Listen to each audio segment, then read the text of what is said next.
on se retrouve pour la rubrique C'est mon histoire. Aujourd'hui, j'ai le grand plaisir d'avoir avec moi une sœur, une maman exceptionnelle. Je vous présente Agathe. Bonjour Agathe. Bonjour Evelyne, ça me fait plaisir. Merci. Oh, merci à vous d'être avec nous. Vous venez nous partager une partie de votre vie qui est pas toute facile, mais qui va encourager, j'en suis sûre, beaucoup de mamans. Vous allez nous raconter comment vous avez persévéré dans la prière pour arracher vos deux fils aux mains de la drogue, des difficultés et du monde, et surtout comment ils ont pu connaître le Seigneur de manière extraordinaire. Donc, Agathe, vous avez une très jolie famille. Vous avez eu 5 beaux enfants qui ont... donc, c'est déjà juste beaucoup. Juste 5 enfants, c'est déjà waouh. Pour moi qui n'en ai que 2, c'est waouh. 5 beaux enfants. Et vous étiez chrétien avec votre mari, vous étiez impliqué dans l'église, vous serviez le Seigneur. Plutôt une belle vie qui s'annonçait devant vous. Et puis, à l'âge de 13 ans, vos 2 garçons, qui étaient 2 jumeaux, les 2 derniers de la famille, Martin et Francis, ont commencé à s'éloigner de plus en plus des projets que vous aviez pour eux et sont tombés dans la drogue petit à petit, dans différentes addictions. Oui, c'est ça. C'est à l'âge de 13 ans, comme je dis, souvent 13 ans, c'est un point tournant. Hein, on en parlait tantôt. Que mon mari et moi, on s'est rendu compte qu'il touchait à la drogue. Et là, on s'est senti vraiment perdre le contrôle dans le sens de la protection, d'entourer nos enfants, là, pour pas que ça continue dans cette direction-là. Puis, comme il était 2, il y avait une double complicité. Et ça a été extrêmement difficile. Et ça, c'est arrivé quand ils ont débuté le secondaire, mais ayant eu énormément de difficultés, fait qu'ils étaient dans un secondaire, mais pas un secondaire traditionnel, tu sais.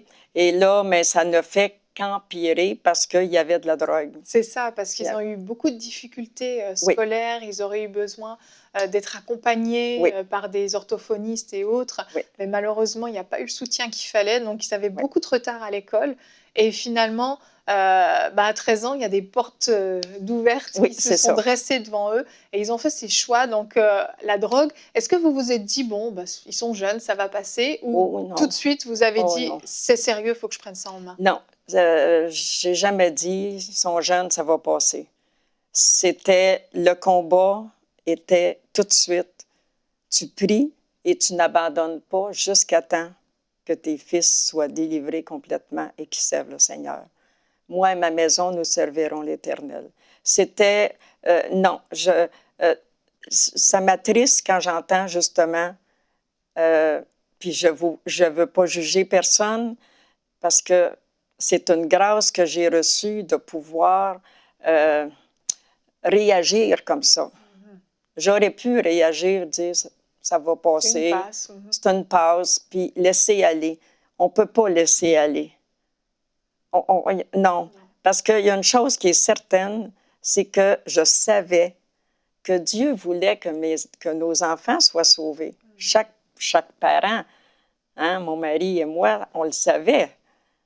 On le savait, on avait cette certitude. Ça veut dire que si tu as la certitude, mais tu n'as pas le choix. C'est ça. Tu continues, tu intercèdes, tu pleures. Hein? La Bible a dit qu'il entend les soupirs inexprimables, puis il recueille chacune de nos larmes. Oui, je me suis effondrée tellement de fois où est-ce que j'avais pas de mots. Je n'avais pas de mots. La douleur était tellement intense. Et c'est sûr que nos enfants, les plus vieux, étaient au Seigneur. Ils n'avaient jamais connu d'aller dans les choses, comme on dit, de drogue ou dans le monde séculier, si on veut, là, les plaisirs de ce monde. Ils étaient, tandis que c'est ça, fait que ça l'affectait toute la famille parce que ma santé aussi en a pris un coup. Ça a développé des chocs. Premièrement, durant cette période-là, ça a duré de 12-13 jusqu'à, on va dire, 18 ans parce que C'est arrivé au mois de juin, puis ils ont eu 18 ans. Ça a été long quand même. Ça a été ben, c'est très long parce que c'est tellement important. Ce temps-là est un temps qu'on peut pas... vous ne pouvez pas vous imaginer comment c'est important de tout de suite réagir. Et c'est ce que vous avez fait. C'est ce que j'ai fait. Vous n'avez rien laissé passer. Tout de suite, vous avez réagi dans la prière. Dans la prière. Mais ça n'a pas porté ses fruits tout de suite. Comment vous avez fait pour, alors que vous priez, vous ne voyez pas d'évolution, pour trouver la force de continuer de persévérer? Parce que ça empirait, on va en parler après, mais on va voir qu'il y a eu beaucoup de difficultés qui se sont dressées sur votre chemin. Où vous avez trouvé cette force? Cette force, je la trouvais dans la parole de Dieu. Mais ce que j'ai toujours dit, le Seigneur m'a donné une parole. Il me donnait une parole qui devenait réma, qui devenait réelle pour moi. Et je m'appuyais sur ça.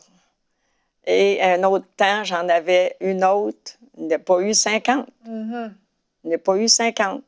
Mais la parole auquel vous avez pu vous... Que je pouvais m'accrocher. Parce que quand une parole devient vraie pour toi, c'est comme si elle ressort puis que le Seigneur la dépose là. Tu peux pas te... Là, tu le sais. Puis dans des temps où est-ce que ça rempirait, on dirait que les choses allaient... il y a un moment donné, on était vraiment dans un moment tellement, mais tellement déchirant, là. Mais juste avant le moment déchirant, qui est 10 mois avant le décès de notre 3e fils. C'est ça, parce que vous avez votre fils Joël qui, lui, est décédé d'une manière tragique dans un accident de voiture. Un accident de voiture le 22 décembre, pas de boisson, pas de drogue, pas de vitesse, pas de chaussée glissante, pas d'esprit de suicide. La police, a fait l'enquête. Sans explication. Sans explication. Il était avec nous, et puis dans la soirée, en tout cas. Puis on n'a pas... En tout cas, c'est vraiment... ça a été... 3 décès, 2 dans l'autre voiture de 18 ans. La même chose, pas de drogue, pas de boisson, rien. Inexplicable. Mais comment j'ai trouvé la force, mon mari et moi, c'est parce qu'on a l'espérance. L'espérance de notre salut en Jésus, c'est quand tu passes des épreuves.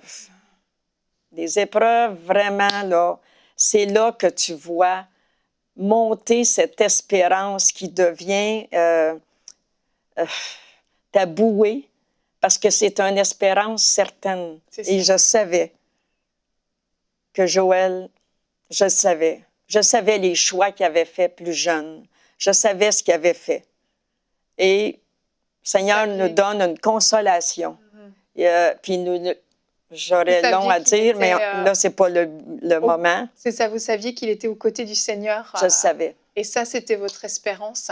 Mais vous aviez encore Martin et Francis qui étaient là, eux. Oui, c'est ça. Leur état ne s'améliorait pas. Mais là, eux étaient juste au moment où est-ce que le policier est arrivé pour nous annoncer pour Joël à 6 heures le matin.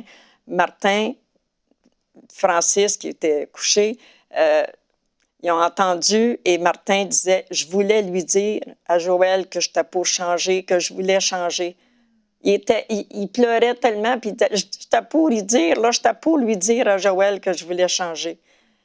Fait que, mais ça l'a duré pendant... c'est ça, il y a eu Joël, puis 10 mois plus tard, c'est là qu'il y a eu un autre accident. C'est votre fils Martin, cette fois, Martin, qui a eu un accident de VTT très violent. Il a eu un traumatisme Un traumatisme de moyen à sévère. Et il a complètement perdu la mémoire pour un mois. 2 semaines dans le coma. 2 semaines dans le coma. Perte de mémoire, il a fallu lui réannoncer que son frère était décédé. Absolument. Il avait tout oublié. Tout oublié. Il a tellement pleuré, mais pleurer, c'était... Puis il n'avait plus la même... ça faisait des montagnes russes, la personnalité, hein, quand tu as eu un traumatisme.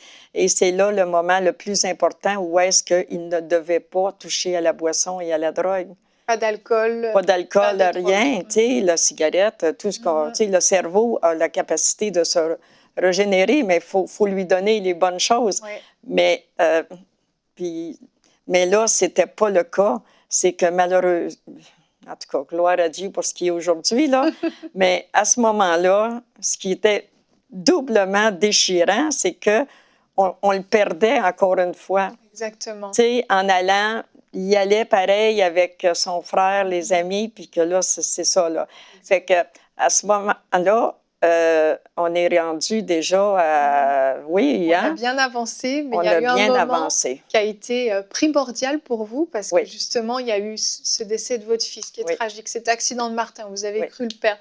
Vous êtes au bout du rouleau, mais vous aviez un rendez-vous, enfin une réunion auquel vous étiez inscrit, une réunion de leadership, une conférence de leadership, où vous dites, mais c'est pas du tout ce dont j'ai besoin à ce moment-là, mais votre mari, qui est clairvoyant et inspiré du Saint-Esprit apparemment, oui, vous dit, il faut qu'on y aille. Et là-bas, il va se passer quelque chose de primordial. Oui, c'est qu'on s'assoit, j'avais le cœur là, on s'assoit direct en avant et le pasteur invité commence, il dit tout de suite, tournez vos chaises, mettez-vous 4 personnes ensemble et priez tout de suite pour vos besoins.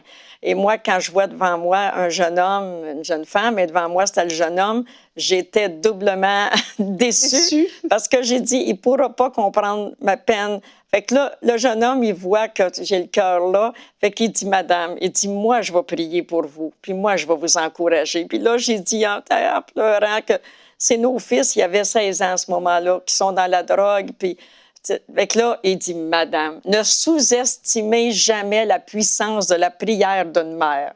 Ça m'a tellement, mais tellement touchée. Il dit, moi, là, j'ai été dans la grosse drogue. Puis ma mère, elle priait. Puis elle priait, puis elle priait. Puis un soir, je rentrais toujours très tard. Un soir, je suis entrée très tôt. Et mon père a regardé un film, tout simplement. Il se lève, il vient m'accueillir. Puis il dit... il avait tellement une bonne moralité. Il raconte tout simplement, il n'avait pas fini de parler. Il dit, j'ai tombé sur mes genoux, je pleurais, je demandais pardon au Seigneur pour ma vie passée loin de lui parce qu'il s'était éloigné de Dieu. De péché. Conviction de péché. Puis là, ça fait 6 ans, je suis mariée et avec mon épouse, je conduis la louange dans notre église. Et il dit, madame, sous-estimez jamais la puissance de la prière d'une mère. Wow. C'est sûr qu'il y a le père qui est aussi, mais le cœur d'une mère. Vraiment. Le cœur d'une mère. Et, ça vous a donné la force de continuer à prier. Ça m'a donné la force. Jusqu'à voir l'exaucement? Jusqu'à voir l'exaucement, parce que c'est 10 mois plus tard, la victoire était là pour les deux. Les deux ont été complètement délivrés? Les deux ont été délivrés complètement de la drogue. Moi, j'étais pas là ce dimanche-là. J'avais une formation. Puis mon mari, il dit, les garçons, ils étaient à l'église. C'était incroyable. J'arrive le soir. Martin, il vient me voir rayonnant. Il dit, maman, je te demande pardon pour tout ce que j'ai fait. Puis il dit, merci d'avoir prié pour moi. Ah. C'est la récompense ultime, ça. Fait que là, les mamans, là, je le sais que je peux pas dire toutes les larmes qui ont été versées. Je suis pas mieux qu'un autre. Si je suis ici, c'est que je me considère une maman comme toutes les mamans qui peuvent nous regarder, que ce soit en Afrique, en Europe, au Québec, peu importe, partout.